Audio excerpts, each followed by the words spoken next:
Pudelko, que nos está visitando de la Universidad de Alemania, y un poquito su biodata, que es el director del Departamento de Negocios Internacionales, que es la Escuela de Negocios en Tübingen, es vicedecano, y es de la misma universidad. Tiene una maestría en negocios internacionales, tiene un doctorado también en International Management de la Universidad de Colombia, y se dedica a toda la parte de investigación que tiene que ver con recursos humanos y otros recursos humanos, la parte de cultura, y en particular todo lo que tiene que ver con el multiculturalismo, y en concreto la parte de los idiomas. Así que bueno, paper que nos vamos a presentar hoy, es un paper que tiene otros autores, Don Agustín y a Robert Kirkman, y trata justamente sobre las actividades multiculturales, de puentes, y la parte de individuos de cómo se comportan a través del mundo. Welcome.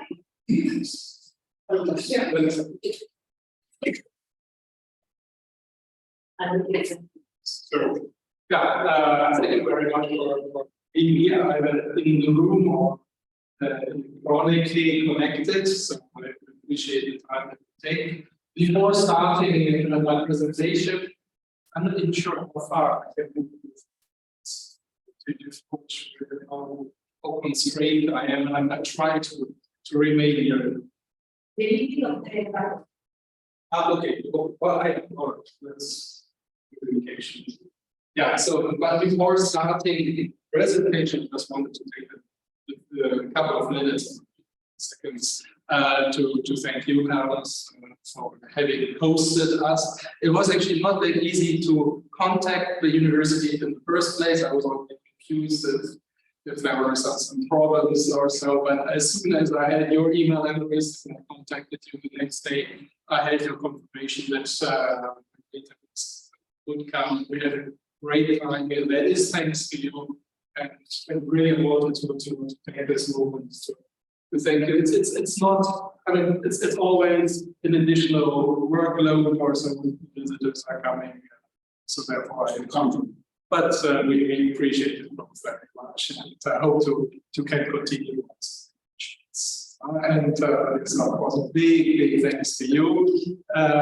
It's one thing that the boss says we can come, but then it has also to be implemented, and that was mainly on the show. So, and you know how grateful Margarita and I so are. When we were a couple of days ago in Santiago, we spoke with two visitors who are about to come, and a home from Ireland, and we gave them advice.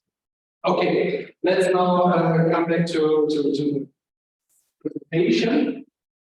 As I already mentioned, it is about multiculturals and multilingual individuals. These last days when I was working on the presentation, I decided to slightly change actually topic. So still, of course, as originally announced about multicultural and multilingual individuals, it's about the same project, but instead of focusing, as I originally said, on social capital, I thought maybe it's more interesting to present to you findings about bridging. So all this I come up with that in the first place, but I think this is, let's say, also a bit counterintuitive, but therefore interesting. Okay. So let me start out in a very basic way. We deal in multinational corporations. The employees are by definition from many countries. There is therefore diversity in these organizations, and this diversity often or usually creates problems. So there are cultural barriers. People from different cultures having to work together. There are different ways of doing things in that country. In that country, there are misunderstandings and so on. And the same, of course, very banal, but because of language. So again, diversity is creating barriers. And the question now for organizations is how to overcome these barriers. Of course, the solution cannot be, oh, we have problems in the diverse organization, so let's better stay homogeneous and non-diverse. So that would imply that companies could not go abroad. Of course, they need, in terms of globalization and so on, they need to go abroad, they need to create foreign subsidiaries. So they just need to deal with the question of how barriers to overcome.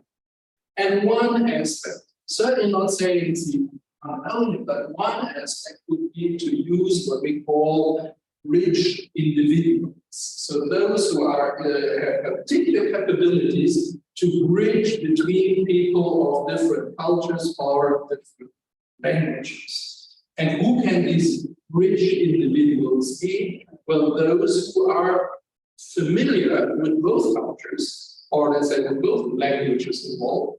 These are multiculturals or multilinguals. Hence, the relevance also of this topic. It is actually a quite new topic in management studies, sorry, that we look at multilinguals and multiculturals. So, and I said that, so we can of course distinguish very well, but we have monoculturals, multiculturals, monolinguals, multilinguals. We can come up with this 2x2 matrix. Those are now not of interest, the monocultural monolinguals. Usually, we think someone with multicultural will also be multilingual or the other way around. So we often have distinguished these two. That in multicultural linguals and monocultural multilinguals. I should have mentioned before, the first author on this paper is my now former PhD student of mine. This is part of the PhD thesis. And I asked her originally to describe these four groups, let's say, not those, but the remaining three. And then she started out her research and came back to me and said, yeah, but this is too banal, that is too simplistic, it is more diverse picture. And then I thought, okay, maybe high and low, so we create more boxes. But again, she was pushing, luckily, because she was right. And I was wrong. Things are, as we're going to see, more complex that we can, so that we cannot just put people into these boxes. Let me briefly mention what we already know about the topic of multiculturalism. So we know about cultures, mistakes, culture-specific knowledge. I know about this culture, I know about this culture, but also cultural general knowledge. So I might not know anything specific about a certain culture, but in principle, I know about differences, maybe also language skills, in terms of behavioral outcomes. So they are, because of these characteristics, better able to adapt, better to be flexible. In terms of identity research that we do, so we know that they are either embracing these specific cultures that they have, or they might also reject one or even two. And in terms of social outcomes, so for example, higher degree of social capital, hence my origins.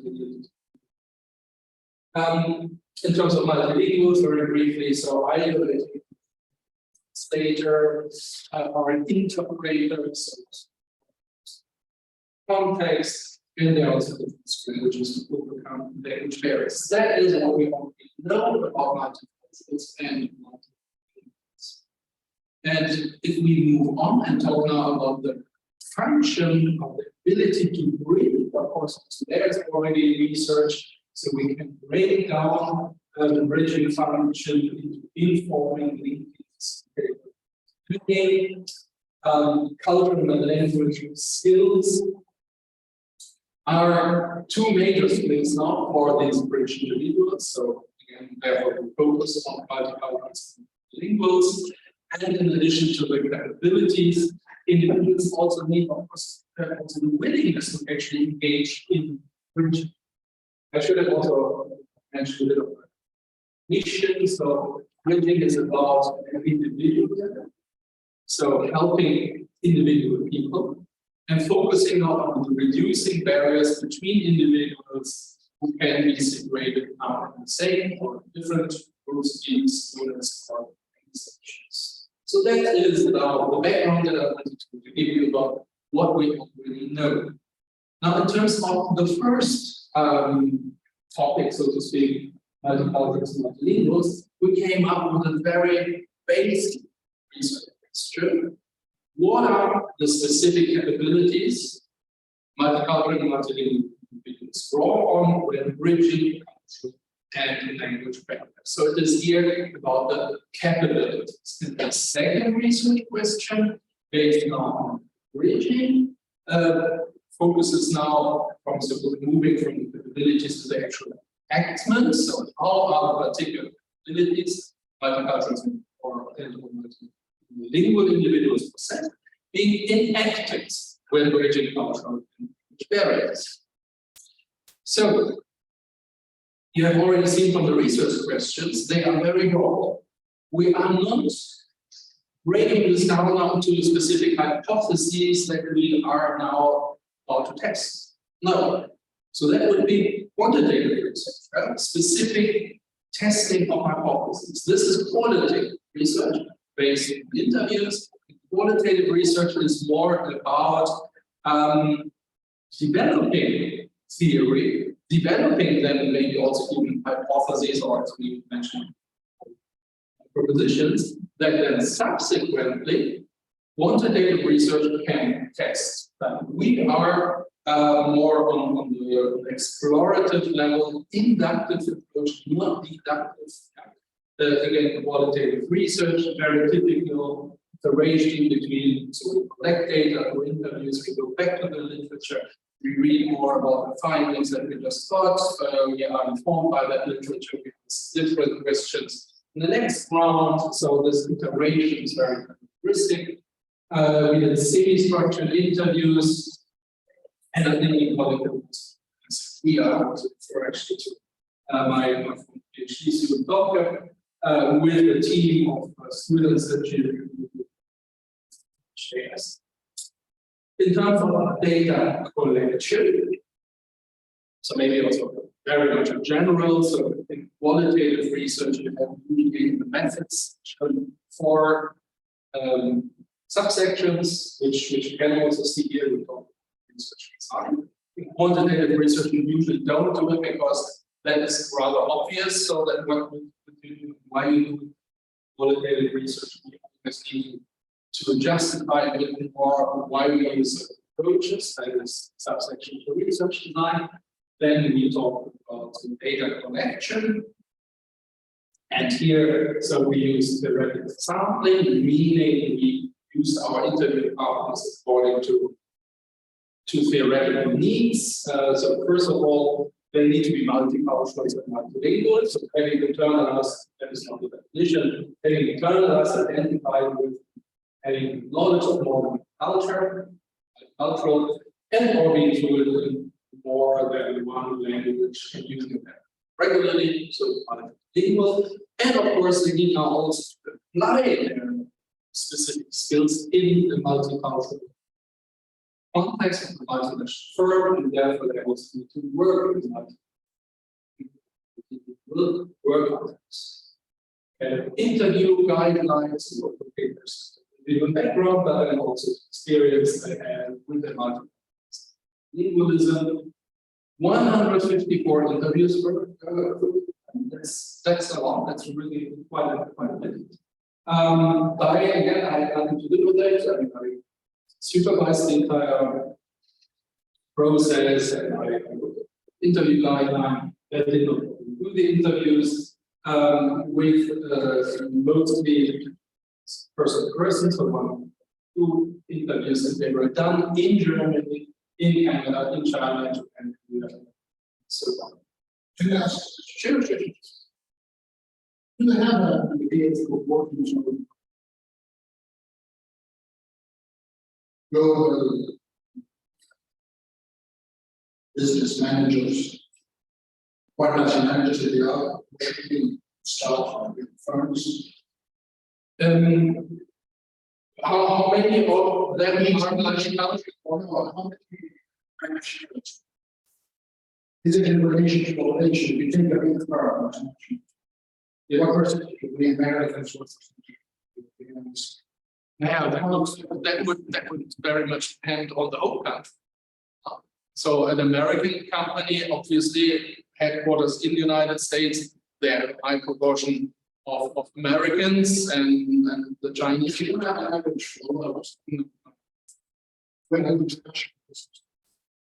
No, I mean, then you would have really to break it a bit more down to in which country, and are we talking about headquarters, are we talking about subsidiaries? So mostly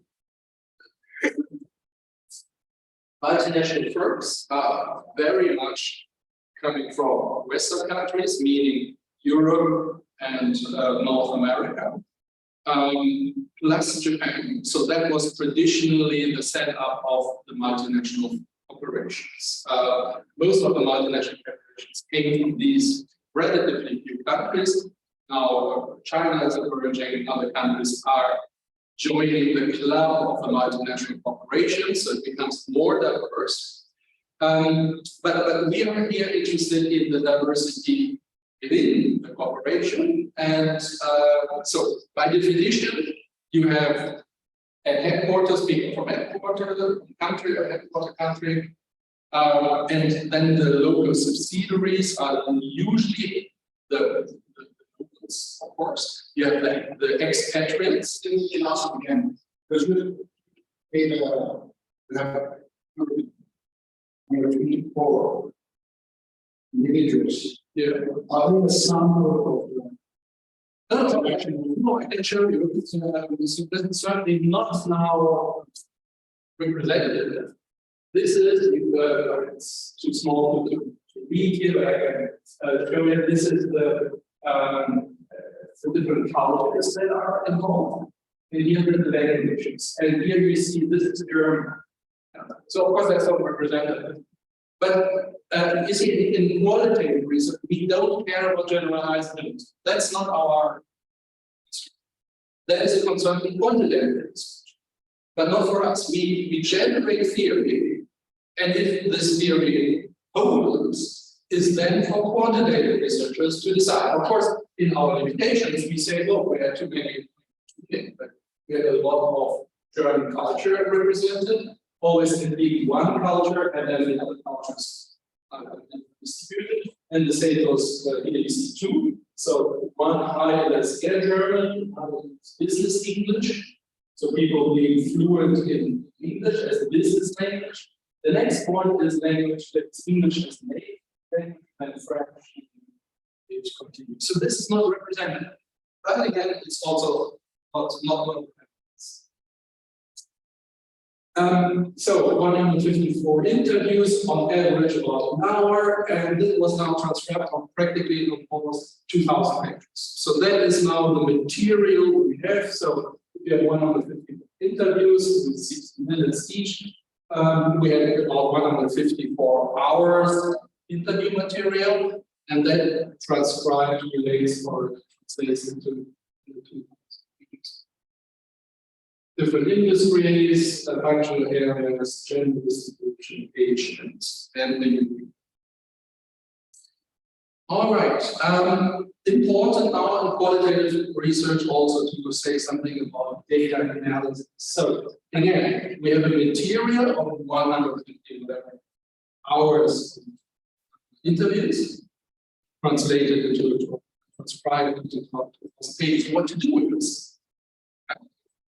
So the data analysis procedure that we use in qualitative research based on interview material is coding. That is the technical term. Coding meaning you have let's say one paragraph or transcript. So your coding is not based on audio but on transcripts. One paragraph is about something. So you give this paragraph the title, code.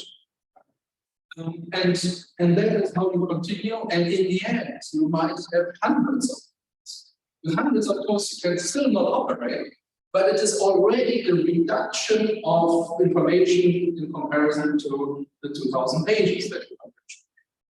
So now you have hundreds of codes.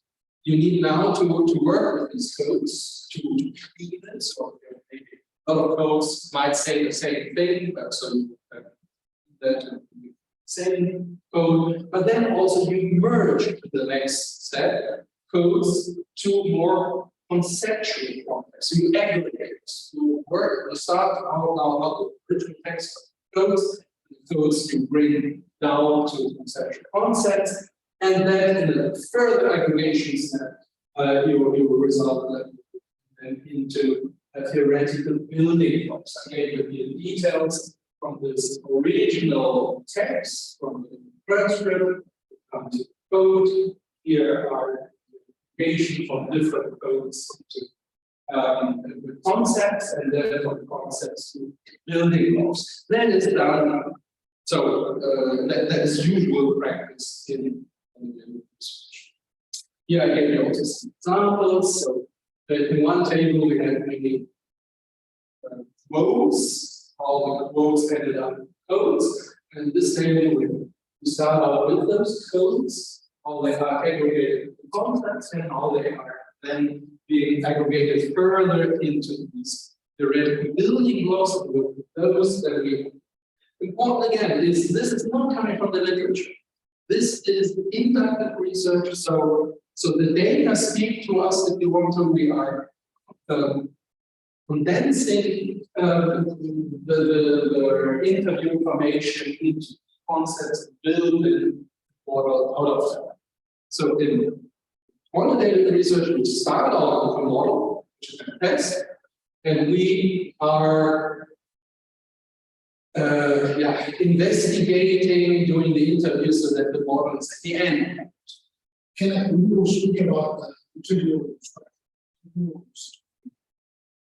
it's semi-structured. Semi-structured meaning that core aspects are always the same. So, of course, individual background information, how old you are, and what the nationalities are, and what languages you speak. These are questions that we would always ask, or also conceptually of more relevance experiences. But then maybe you, with your background, you start out talking about something that no one else has thought before. And as an interviewer, I would find that, if that is relevant, interesting, and I would ask more questions around that.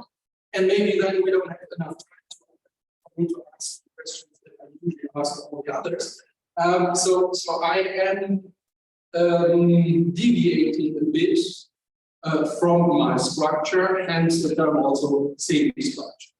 Fully structured would be practically like me reading out to you survey questions. So therefore I could also give it to you. There's no need for me to be present. So therefore these fully structured interviews are quite rare, and on the other side,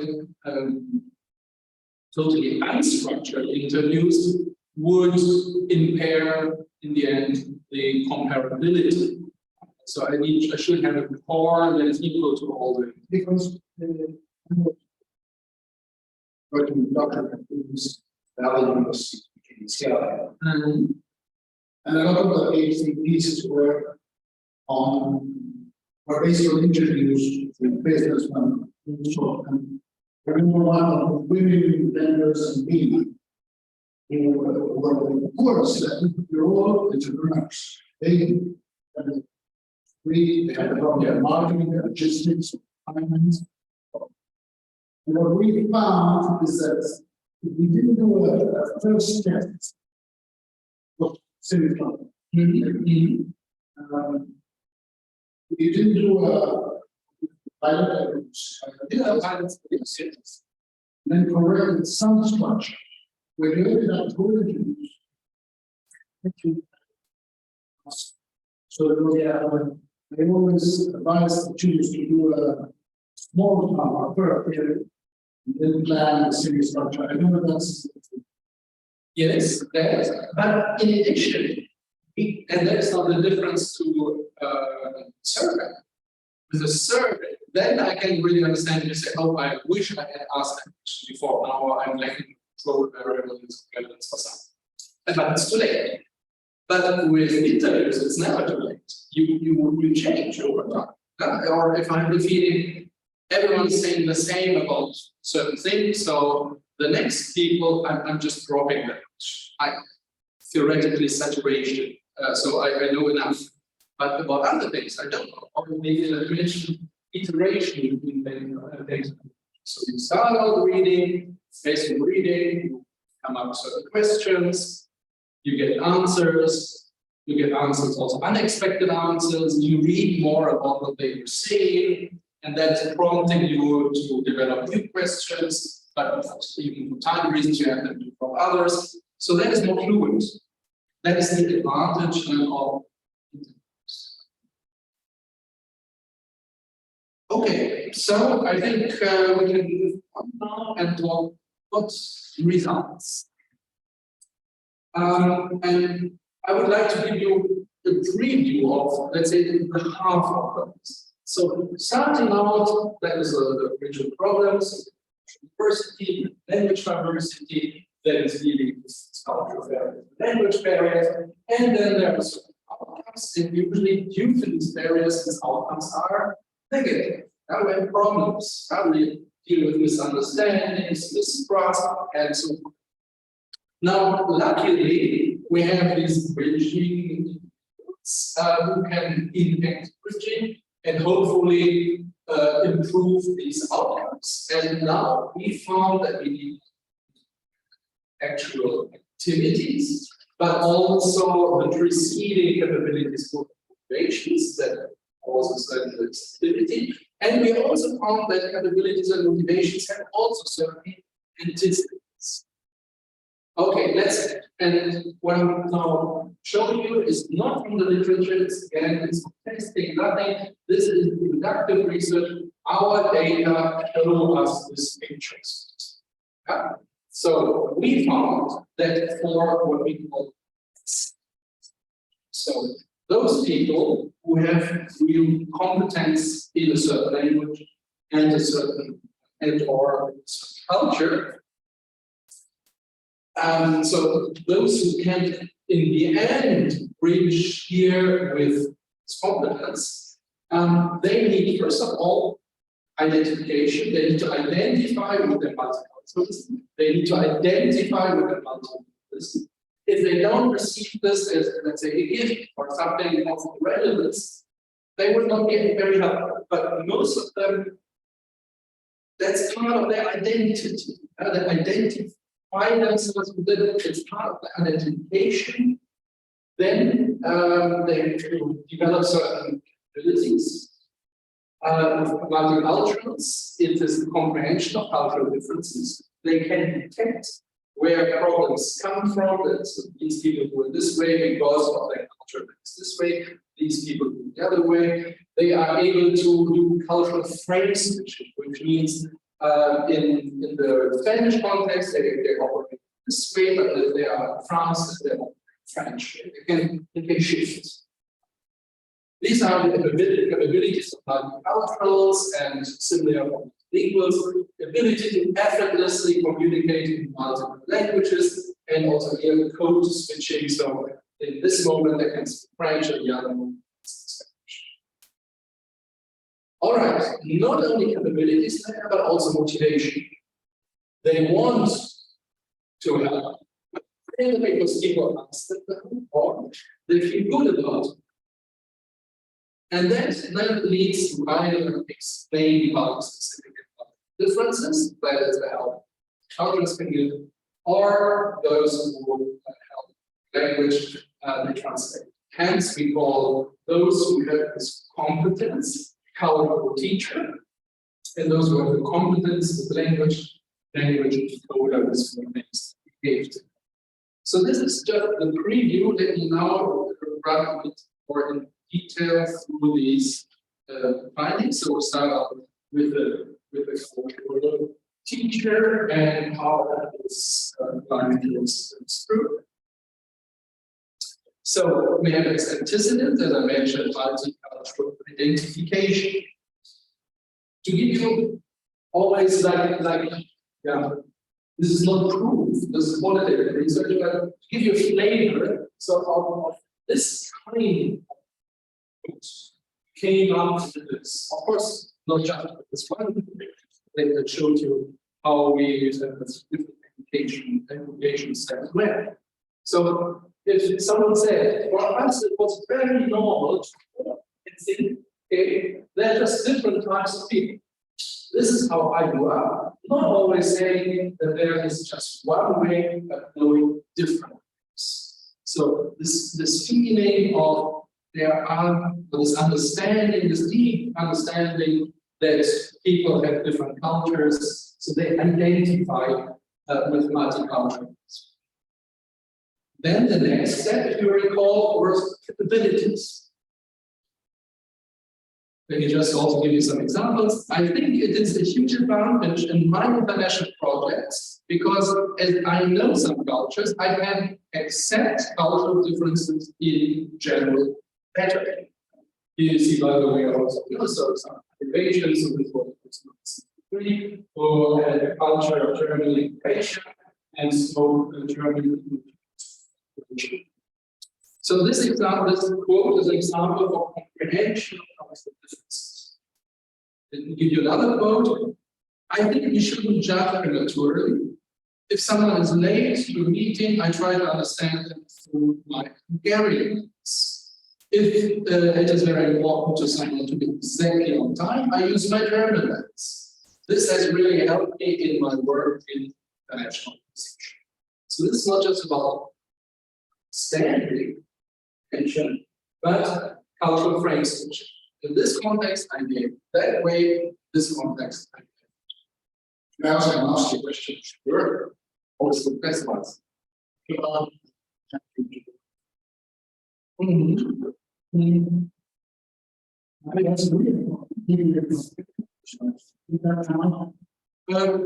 really. I mean, no, I don't think so. Yeah, I understand. I mean, these are, of course, then situations where adaptation has limits.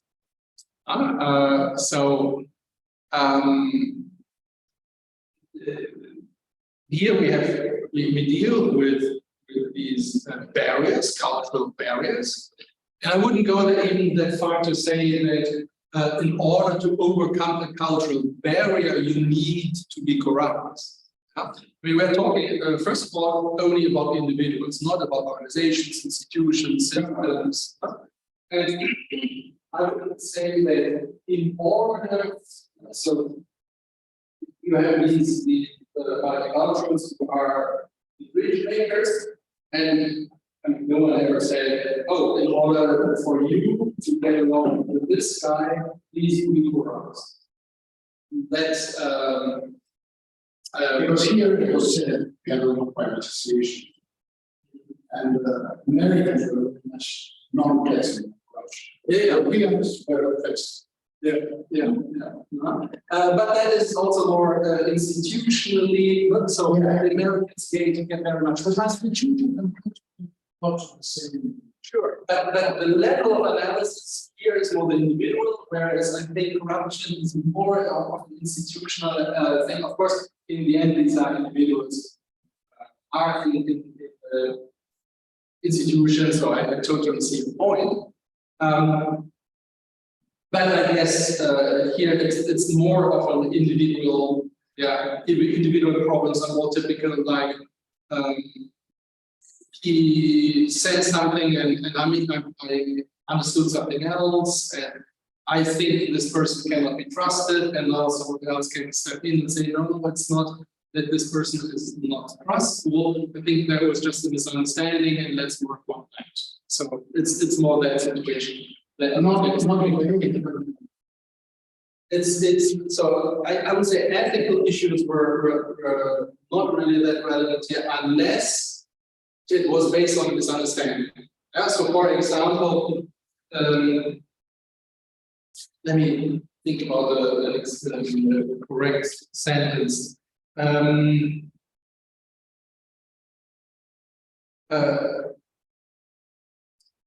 You will not come to the meeting. So, or you will not come to the meeting as a question. So some people in some countries will say no, meaning no, I will not come to the meeting. Others will say yes, you are right, I will not come to the meeting. Huh?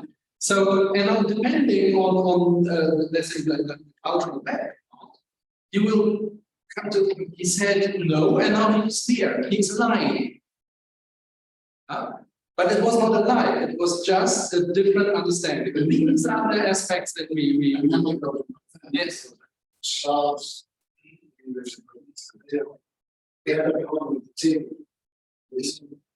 You want some more food, and my grandfather was saying and no. Father was saying yes. Yeah, these are or with the food. Are you supposed to leave something on the dish, meaning I had sufficient food and I don't need more food? And if you then eat everything, it means you want more, or you leave something on the dish and because you think you want to signal I haven't enough, but others will then say, oh, you didn't like it. So these are these aspects, and let's say if you have culture-specific knowledge, you know that in this culture we do it this way. That cultural general knowledges. I don't know anything about these cultures here. I have no relations, but in principle, I understand that out of these situations come these problems. Yeah? And that is the sensitivity that they have. So if we move on, we talked about implicities, we talked about capabilities and motivation of, again, the cultural teacher. So either they are motivated because someone's asking them. My Indian coworker approaches me regularly to ask, so what is going on in this situation? And then I provide a few. Or is self-focused willingness. I really enjoy being at the center point when connecting people to be the contact person to answer questions from resolve confusion. So these are the motivation points, and then finally an excellent in terms of explaining culture-specific differences. So finally, an example here. My team member had lots of questions. Why do the Brazilian students? Why Argentinians? So for her, it was sometimes a bit confusing. So I told her, in Brazil, this is a bit different, and Tina as well. And she accepted that. Said someone who was a Brazilian and German background, speaking Portuguese, German, and business. And all of this here in Eggman is top-down. We label it that way. Top-down, authoritative, and knowledge-based. So this is a Brazilian, and with authority, this Brazilian can talk about Brazilian. Because this person is from that, and therefore can, with again authority, based on knowledge, come with top-down. The same, for time reasons, I will not really go through in detail, so very much the same for the person who knows the languages involved, so he is identifying she or he is identifying with the multilingualism, has the ability to effortlessly communicate in multiple languages, there are examples, and is able to do the code switch. And these capabilities are fostered by motivation, again, external interest, self-focused, exactly the same as with language, and enactment results in translating and interpreting, again, top-down, authoritative, and knowledge-based. You ask me about German, I am German, I can tell you what that means. I know that. I have the. All right, so just to remind ourselves, this is the picture that I've already shown. Now I'm showing you a bit how this came out. But what I just said so far is not that surprising. We know, or we can imagine that people who have that knowledge are able, if they are motivated, if they're identifying, that they can do certain things. Here we have broken it down, we have opened up the black box and shown the processes of how they come about. But the actual finding is not surprising. Now, why have I chosen this topic over the original one? Because now comes something that is counterintuitive. Because we are saying this original enactment is not only working with this logic of acid-based, again, authority, the teacher, but there is also something what we call shortcoming-based regime. So those who are not having the full competence, but are still able to help. And let's now have a look at that. And that I think so we make a statement that people are able to help, not based only on the competencies, but also on the negatives, on the partial negatives. So where's that coming from? So we deal with people. So for example, I just mentioned I can help you with competence about German. But given the fact that I could not help you with Slovenian, because that's a Slavic language that I don't. But given the fact that I know certain languages, I can imagine that in principle the language problem could lie here and there. So even though I don't know anything about the language question, I could probably just kind of help. Not with authority. And the same with culture. I'm just German, boring German. So she is half Russian, half Colombian. So you can say with authority something about Korea, extension maybe the American also. You can say something. You are not qualified to say something about Senegal. But given the fact that you have a bicultural background, cross-cultural problems, and even if it involves Senegal, will not be unfamiliar to you. You could be in space someone who could help based on shortcomings. So you are aware of the shortcomings. You reflect about the own shortcomings. And you always try to learn, and you will probably, you are not just bicultural, but multicultural and a multilingual. And people will probably have a very simplified understanding of who you are in terms of multiculturalism. They will say, your mother is from that country, so therefore you know the language. Maybe you do, but probably only in the context of family language. But that does not mean that you would know now fluently how to interact in a business context. But people, the outsiders, don't understand that. They think you have the authority, but you are aware of your shortcomings. You are multicultural, yes, but only to a certain extent, or only in this situation with that language, and in this situation with this culture, and so on. So you know about your shortcomings, but that does not mean that you cannot help. It means that you will be more tentative in your approaches. Let me give you an example. After I had been in the team for about a month, my German supervisor, someone who was Spanish, German, but was raised in Spain. After I had been in the team for about a month, my German supervisor offered me the two instead of instead. And we use instead more. So the next time I came into the meeting room, I said hello to him. He seemed taken aback. This is relative. Spain, relationships are more informal. So I noticed that I had a different upbringing. And you see the cultural difference, even though I speak German like a native.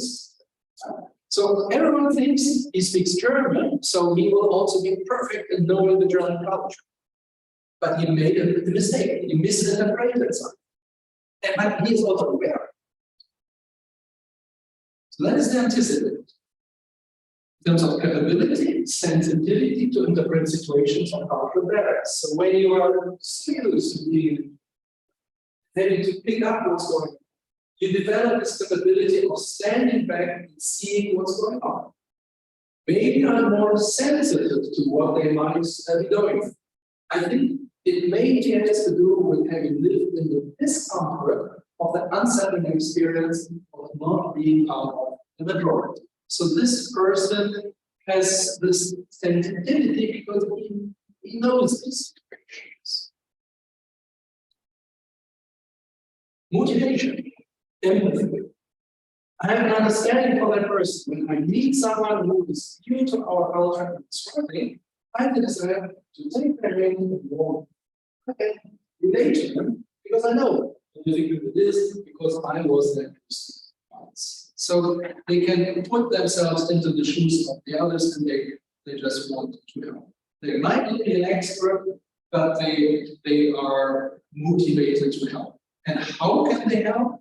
Encouraging cultural thinking and posing reflection questions. I'm not the expert. I don't know. I don't know this culture, but in principle, some monoculturals I worked with did not understand why our Syrian colleague would make a savory meal for breakfast. So I told them, just be open or ask her, what are common practices in Korea? I think I have a higher awareness and interest. So this person, German and Greek, says, why should this person know anything about South Korea? He doesn't. But he can ask the right questions. And therefore, we are not talking about authoritative top-down. We are talking not top-down, but same level, asking tentative questions and receiving and discussing answers. Same with language. I'm not spending time on that. It's just parallel. Awareness of points, reflections, lots of exactly the same as multiculturalism, sensitivity again, empathy again. And what they can do is investigating the meaning. They don't speak the language, but it's trying to find out and demonstrating tolerance if there are people being able to. So again, same level, asking tentative questions to receive answers. And this is now then the full picture. So the asset-based, authority-based, standard, and what would be around important as well. All right, so let me just briefly mention theoretical contributions that we think we can make with this paper. So we are connecting the fragment research on multiculturals and multilinguals and are linking those all together to the bridging cultural future. We show that multiculturalism and multilinguals, yes, they are related conceptually, but they are nevertheless different concepts. Then we are opening up the black box of microprocesses of bridging. So even asset-based, which is intuitive, we still didn't know how that actually works. Show. And now we are replacing the binary conception of multiculturalism and multilingualism with one that is characterized more by the degrees of the continuum. So not a 2x2 matrix, but continuum. And we uncover the counter to defining bridging, not only being based on assets, but also short. So that is what we probably consider to be our contribution. We link the previous 2 points. So replacing the binary perceptions and the shortcomings. Asset-based origin, we link them by establishing that low-degree multilinguals are employed for shortcomings. So the low degree of competence, and therefore it's still able to help us with shortcomings. And finally, we define our four types of multicultural multilinguals: those authority, cultural age disorder, and those with less authority, cultural age, and language facility. And I had some slides on managerial applications and limitations, but I think due to time reasons, I will just stop here. Thank you for your attention. And of course, if we still have enough time, I'm happy to answer additional questions. Very interesting. Do you use any software to process all interviews or Software? yes? Yes. Which one? So there are two main ones, FBI, which is what we use, and the one is the other. So this is software, one of the two that you need really. I mean, in earlier times, it sounds funny when I say that, people had pencils of many different colors, and the red they used for this code and the green for that. But you might have maybe 20 different pencils if you're well equipped, and now we are talking about hundreds.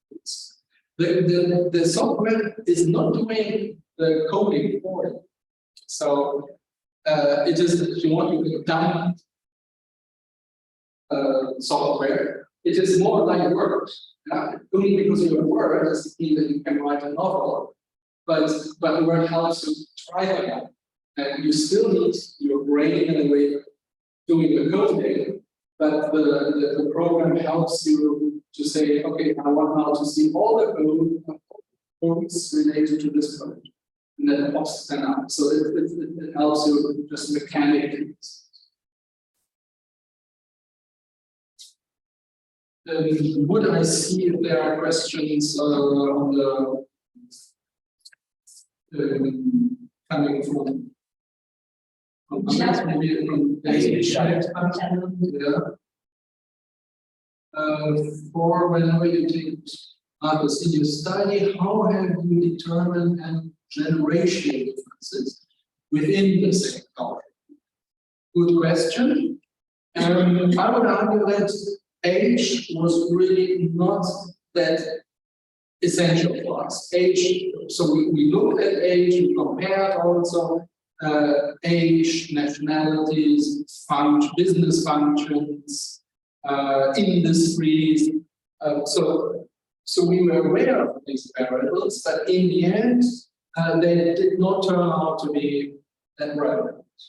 So, of course, if you now had, let's say, a quantitative study with a survey with thousands of people answering, then you could more easily break things down also according to demographic variables. Good question, but unfortunately, I could not really say more than that this was not producing any real results. See what else. Sorry, I still see the other chat again.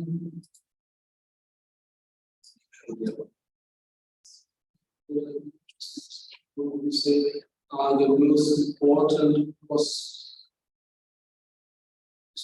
factors in the cultural class? There's also an interesting question. I have to answer, but I will say this is not an answer really now coming out of my research. I mean, these aspects, class, level of income, and level of education, they are of course all related. So they are not that independent as, for example, gender and cultural factors or factors. I would argue that educational level has a huge influence. So I feel more I can relate more to you than I can relate to the German instruction. I mean, might sound arrogant if I say that, but we have more, I think, in common. We have more experiences that we can share than I could with someone from my own nationality, but a different education. I would go as far as to say that, and that relates now more to this topic, I can also relate more with an Argentinian multicultural than I can relate to a German educated person, university educated, who has not the multicultural experience. So I don't know which context I wrote this yesterday, but I wrote to someone had a 50th birthday, and I replied yesterday by email. I remember when I had my 50th birthday 5 years ago, we were in Sydney, and we had a little party, and I invited people in Sydney. They were my friends. They happened to work there or also visiting like me. And I had more friends coming together, multiculturals, than if I had been in my own hometown, because my own hometown, it's a small place and people are not multicultural, and I don't feel that related to them as to my friends that I saw just being in Sydney for a while for 2 months. So this multiculturalism is also, I think, one big thing. You can relate with people of all cultures. You have your Spanish nationality due to the time that you lost. These are examples where we share certain things that we share, not necessarily with people. I hope that this has been an answer to your question. I think the bar, can you share this one? well, There, sorry. Okay, but I think these are not questions. Yeah, I think I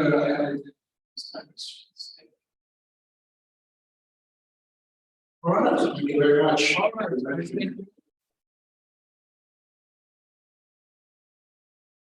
you, and also thank you for attending the workshop.